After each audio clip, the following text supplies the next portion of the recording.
preposterous picture of a presumed-to-be paedophilic pensioner presented as a parable of pictures for the prying patrons of the people, produced to provide pleasure to the public and perhaps a profit for the poor person plagued with the profession of portraying this plethora of poetic but potentially preposterous proceedings. I present to you Aqualung. Chapter 1, Part 1. Aqualung. Greetings. My name is Artemis Quincy Longworth, but you might as well call me Aqualung. Everyone else does. If you are reading this, it either means I'm dead or you've mugged me. Well, I suppose it could be both.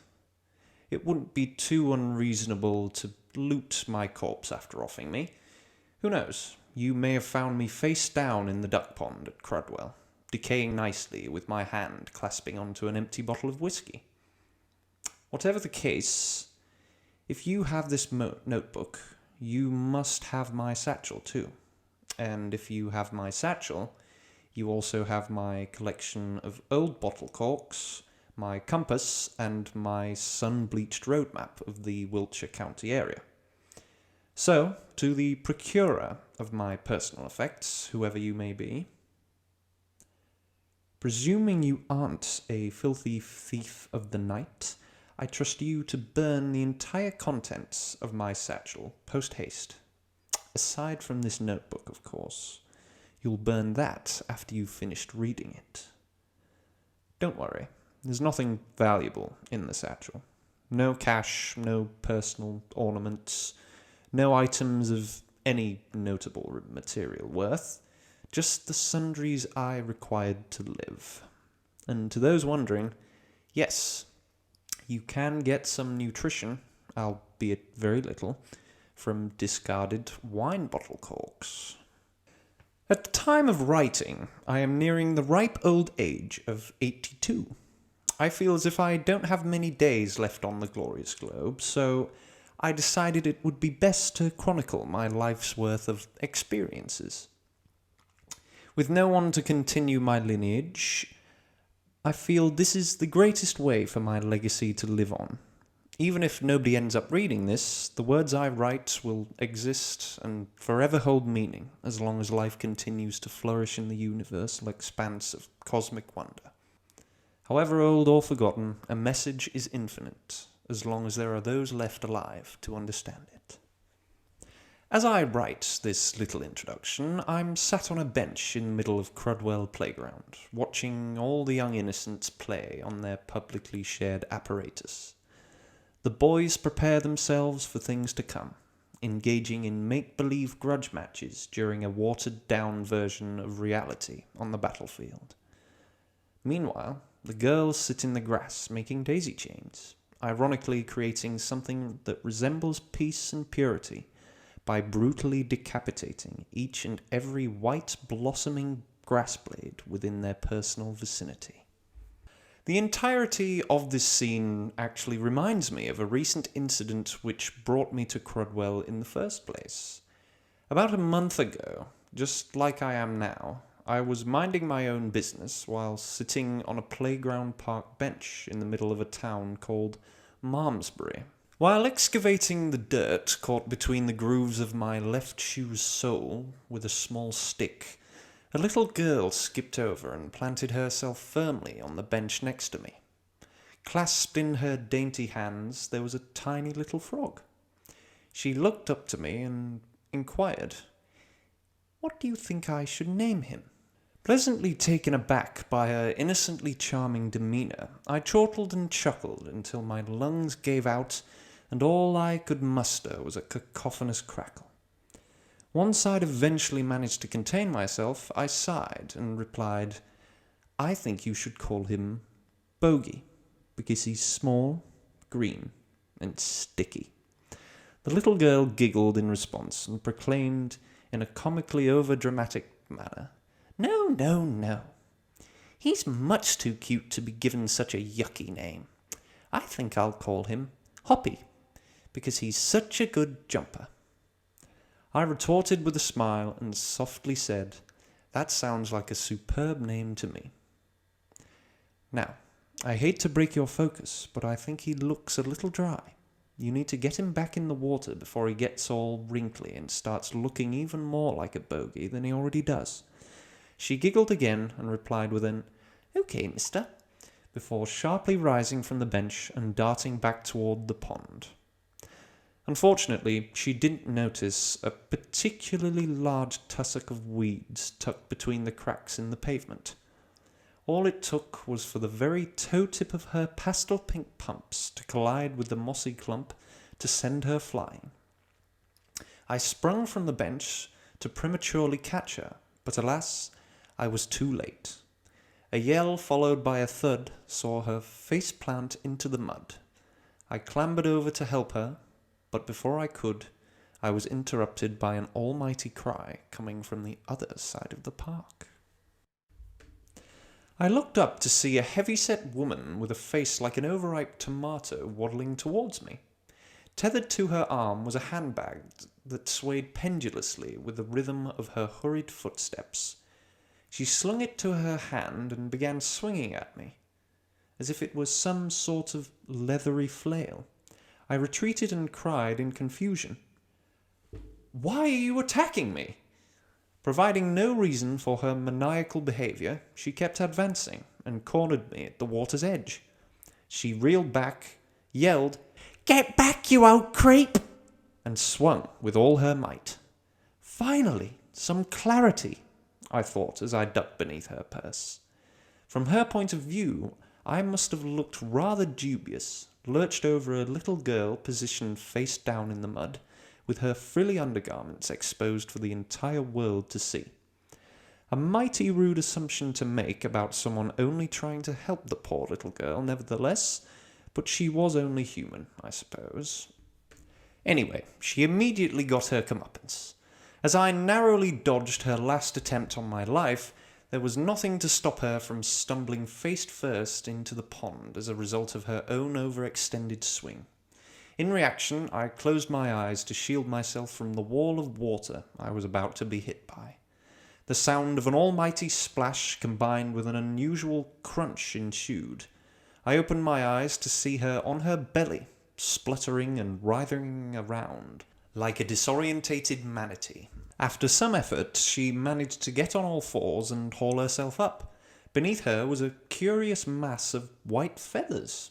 It turned out she had managed to land on top of an unsuspecting duck that must have been enjoying its morning swim. The unlucky little sod had been completely flattened in the process. By now, all the commotion had caused a small crowd to amass. It didn't take long for their prejudiced points of view to draw up the same conclusion that the wet, wheezing lummox in the pond had. Before I knew it, I was running out of town with only one shoe on my foot and an angry mob tailing me.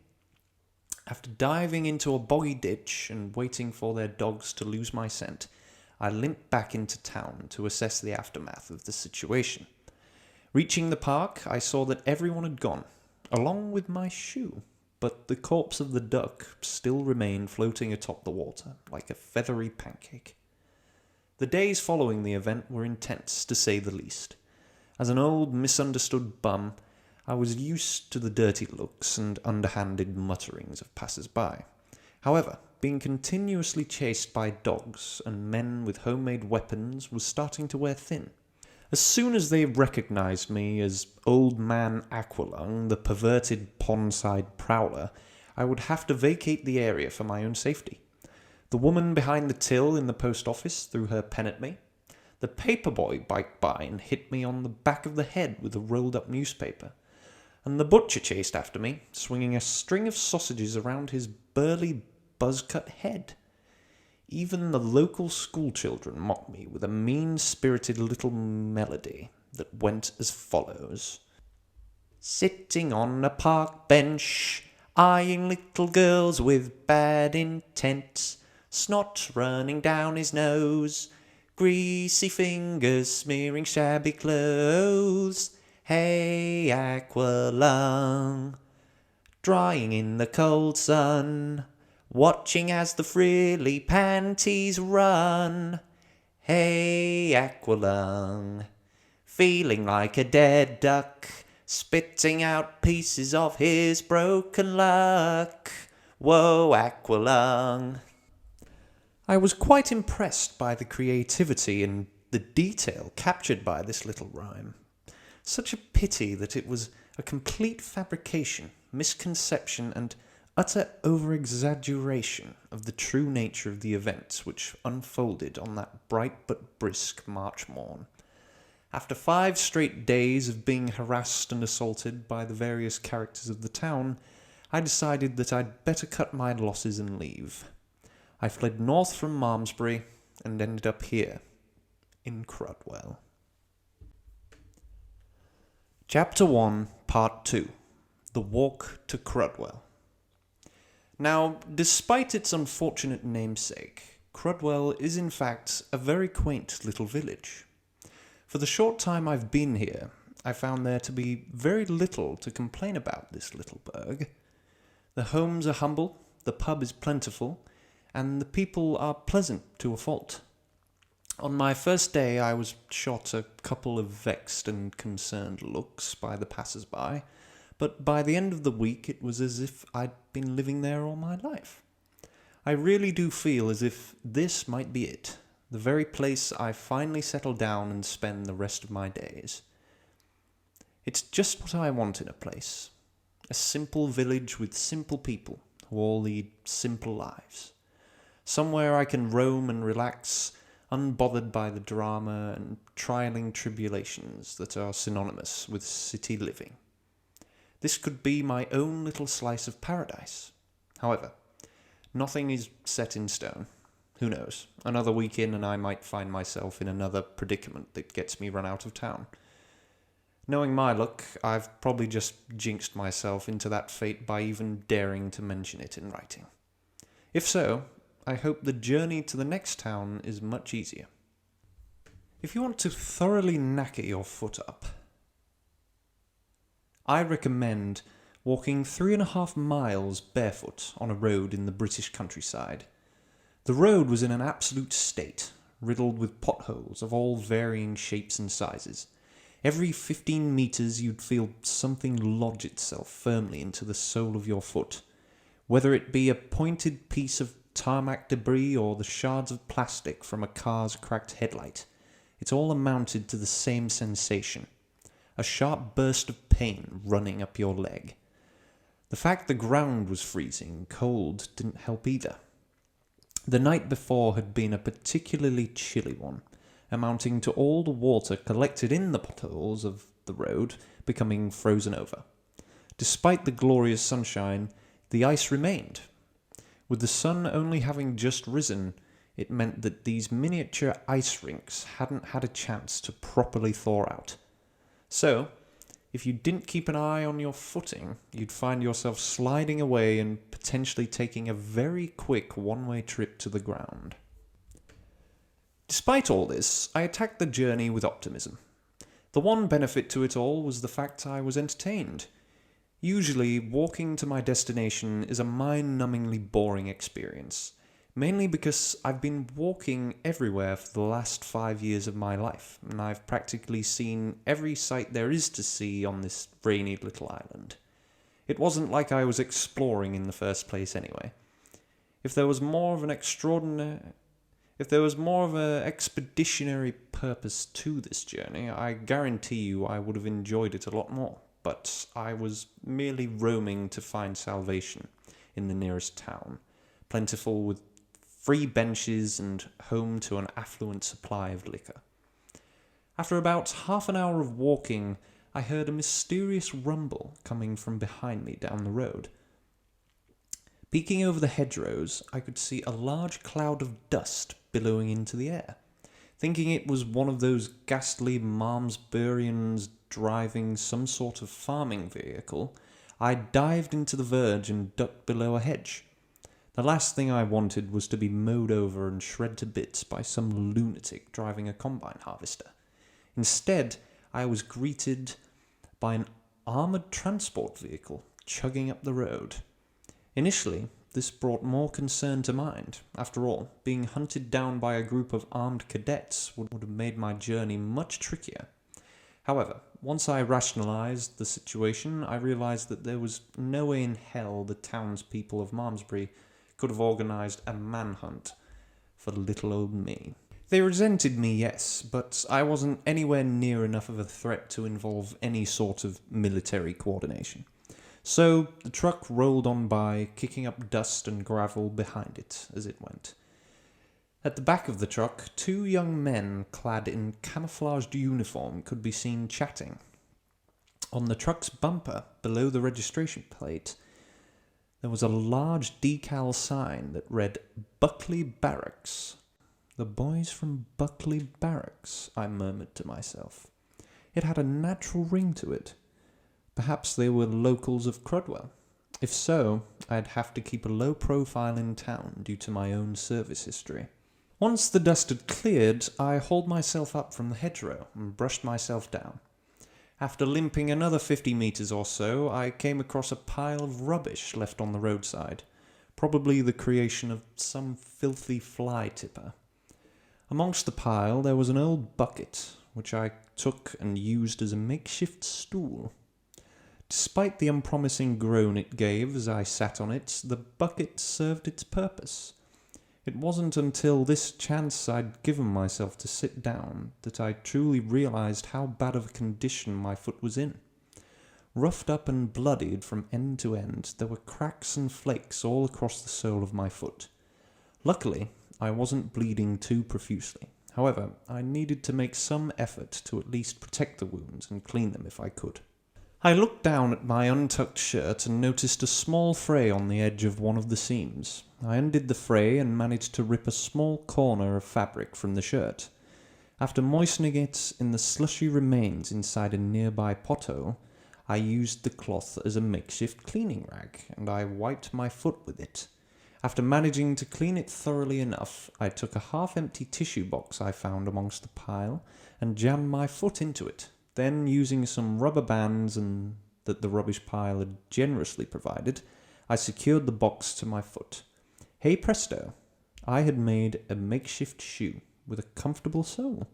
However, being made entirely of paper, this meant I had to avoid all contact with water from now on.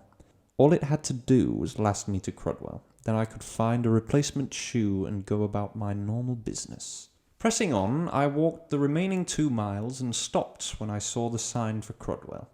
Beside it was a little chalkboard sign that read Crudwell Tea Rooms, with a whimsically decorated arrow pointing to the left beneath it. Following the path that the arrow diverted my eyes to, my gaze was met with a small little townhouse.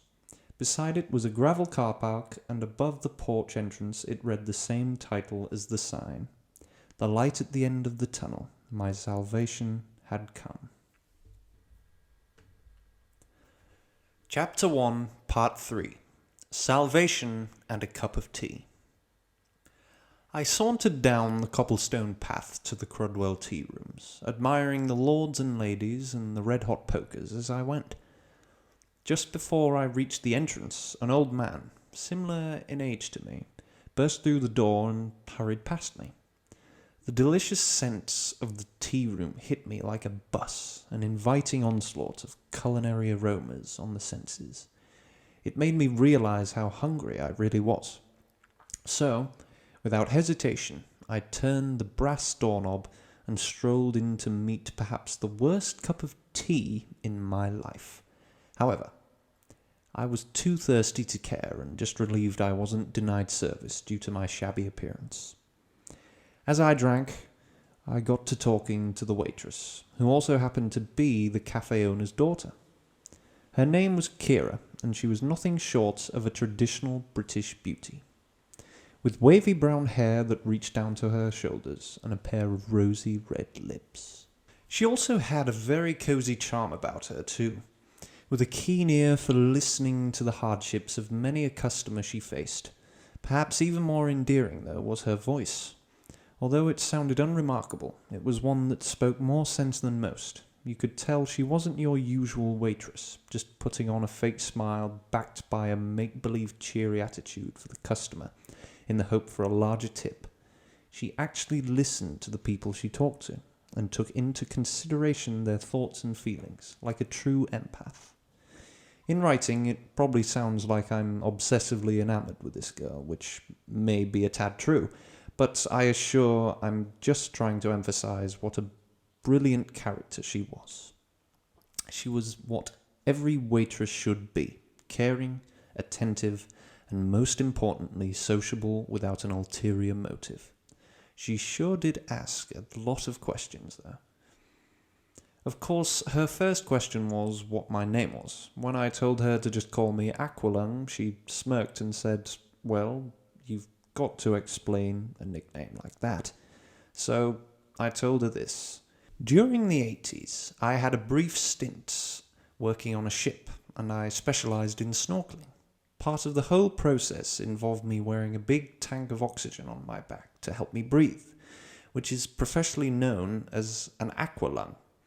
Due to the coincidence of my name sounding a little like the technology's namesake, I ended up being called Aqualung by all the other crew members. Before long, it just became my name, and I've worn it like a badge of honor ever since.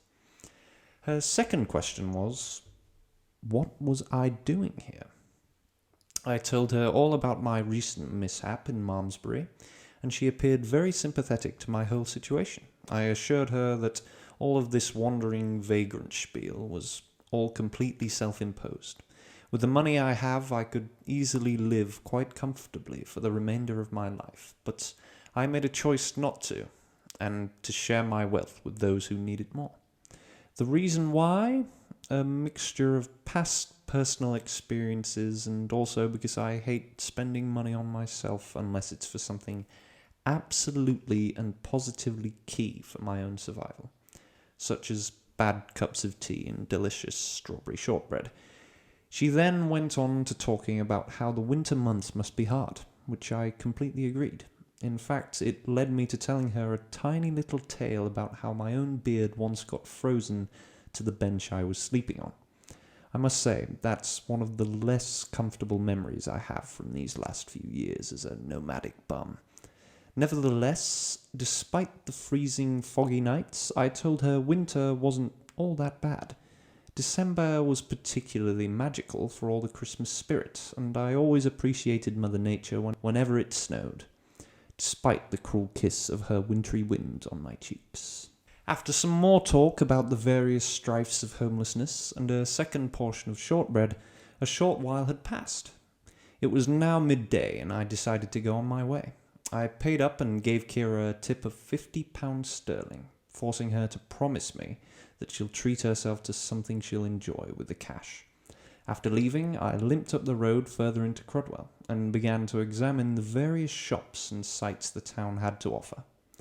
I found one post office, 2 newsagents, 3 different barber shops, 4 charity shops, and a whopping 5 pubs, so Crudwell was pretty much your average British countryside town.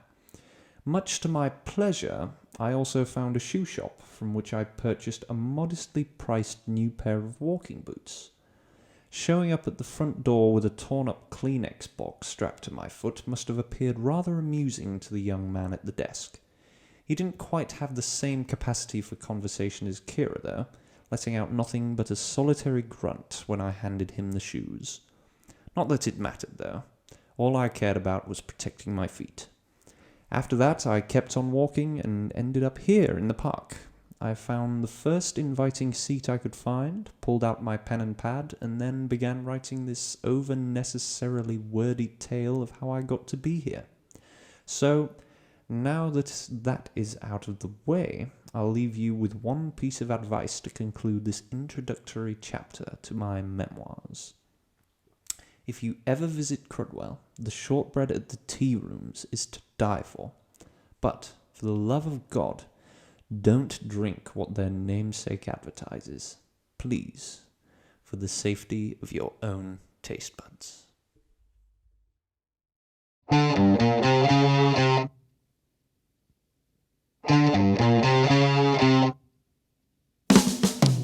sitting on the park bench, eyeing little girls with bad intent.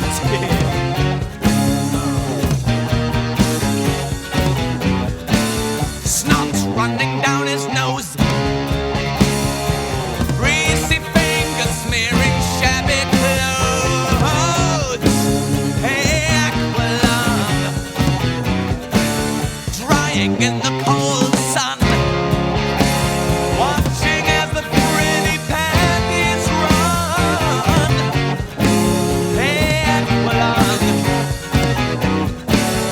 feeling like a dead duck, spitting out pieces of his broken love.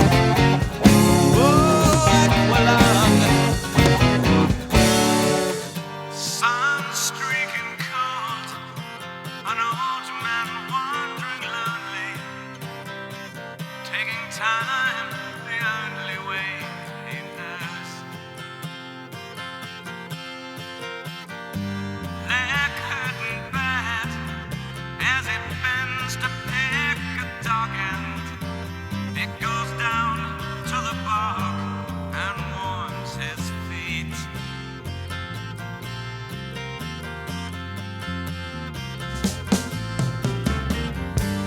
Feeling alone, the armies of the road, salvation and a mood and a cup of tea. Aqualung, my friend, don't just start away uneasy. You poor old sod, you see it's only me.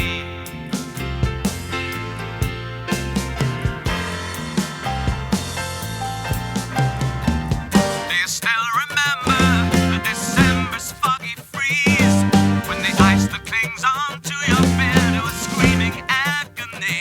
Hey, and you snatch your rattling last breaths with deep sea diver sounds, and the flowers bloom like madness in the spring. Sun streaking cold, an old man wandering lonely, taking time the only way he knows. Leg hurting bad as he bends to pick a dog end.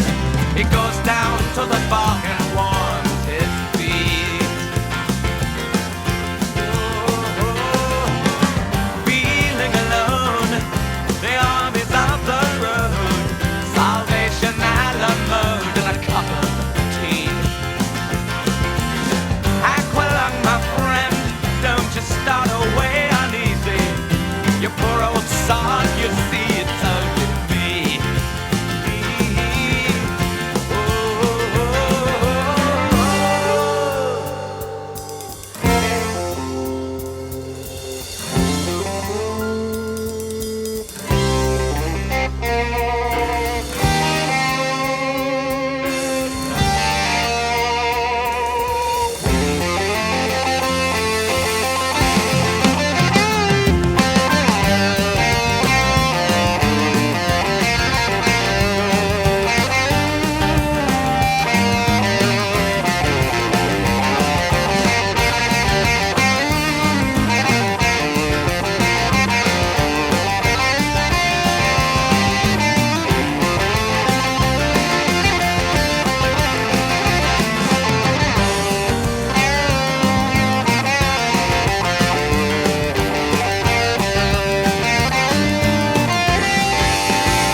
Aqualung, my friend, don't just start away uneasy. You poor old sod, you see it's only